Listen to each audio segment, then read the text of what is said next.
Donc voilà, dans cette vidéo, nous allons continuer à travailler sur la pompe à palettes. Cette fois-ci, nous allons travailler sur l'arbre et les palettes au niveau de sur certains détails à réaliser. Alors l'arbre, il est réalisé, voilà, rien de difficile. Mais si on regarde ici notre arbre, il y a ici 3 encoches qui vont permettre d'accueillir les fameuses palettes. Alors, nous allons plus travailler sur justement ces encoches, ces rainures. Donc ici, on voit qu'on va travailler sur cette palette, sur cette rainure-ci. Pourquoi? Parce qu'on sait que par rapport au centre de l'arbre, une partie de l'encoche se trouve à 8 en hauteur et à 10 ici au niveau du positionnement horizontal. Voilà, donc on va réaliser ça. Comment va-t-on faire? Ben, comme d'habitude, hein, nouvelle esquisse sur cette face-ci. On va prendre ici un rectangle. D'accord, on va prendre ici un rectangle tout simplement. On va dessiner un rectangle plus ou moins où il doit se trouver. Voilà.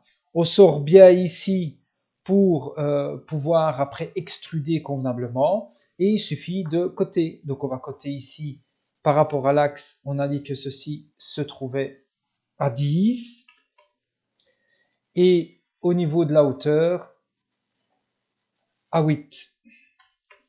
La dernière cotation, c'est l'épaisseur ici de la rainure qui fait 3. Voilà, quand c'est réalisé, on termine l'esquisse, on fait extrusion, on lui dit qu'on veut couper et non pas rajouter de la matière, et on lui dit à travers tout. Voilà, et on fait OK. Donc vous avez votre première encoche, et maintenant, comment faire les autres, puisqu'elles sont une par rapport à l'autre décalées de 60 degrés, ben, simplement, comme une fonction qu'on a déjà appris, on va faire un réseau. Donc un réseau qui sera ici circulaire, puisque c'est autour du cercle. On choisit bien notre encoche, voilà. Et on lui dit ici, l'axe de rotation, ben, c'est par rapport à un cercle, celui-ci. Vous voyez qu'il m'en a mis 6 par défaut, et même moi j'en veux 3 sur 360 degrés. Et je fais OK. Voilà.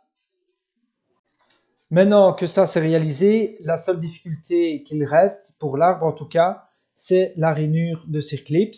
Comme pour le corps dans la vidéo précédente, nous allons réaliser de la même manière.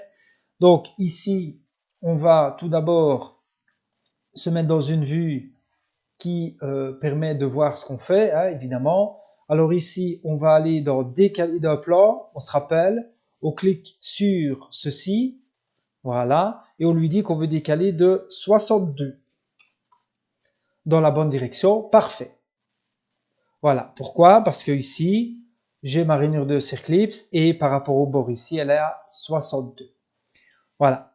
Alors, maintenant que ça c'est fait, on va faire une nouvelle esquisse sur justement ce nouveau plan. Voilà. On va se mettre encore dans une vue qui nous permet de voir convenablement. Et on se rappelle, la petite astuce, on va aller là-dessus, afficher en coupe. On va afficher jusqu'au plan, jusqu'à la nouvelle esquisse. Voilà.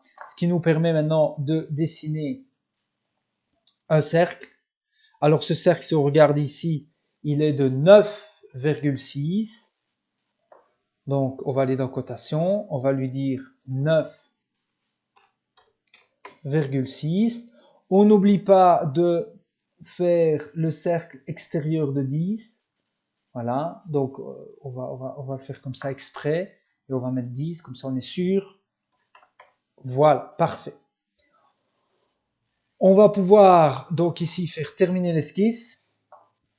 On va extruder, on n'oublie pas, on va couper quoi? Ben on va aller chercher, voilà, regardez, on va aller chercher ici. Ce qui nous intéresse, c'est ceci, rien d'autre.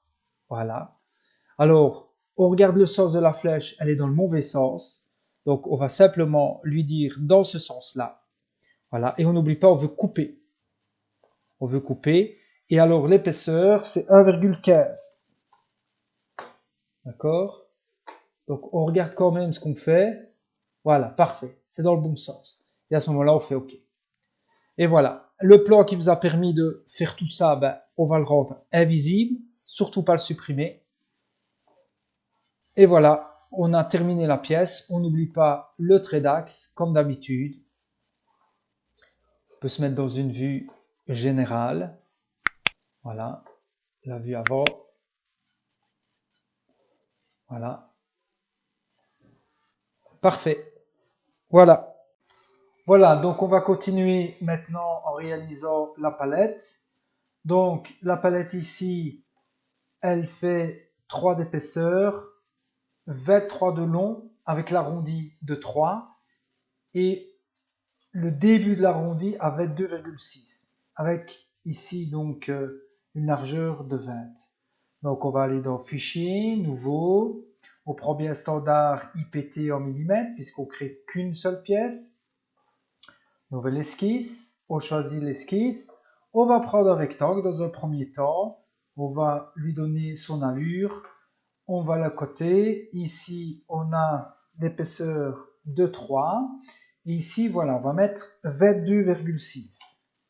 Pourquoi? Parce que le 22,6 c'est la partie rectangulaire, 23 c'est la partie avec l'arrondi. Donc on va retourner dans notre pièce. Qu'est-ce qu'on va faire ici? Nouvelle fonction, on va prendre arc. Donc l'arc, on va cliquer le début et la fin de l'arc. Et puis on va lui donner ici 3 mm de rayon. Voilà. OK. Quand on a fini, on fait terminer l'esquisse. On fait l'extrusion. On fait attention de bien choisir les deux parties. Voilà. Et ici, c'est une largeur de 20. Voilà. Et on a terminé pour ce qui concerne la palette. Donc voilà, si vous avez aimé la vidéo, n'oubliez pas de vous abonner, de liker et de partager pour encore plus de vidéos.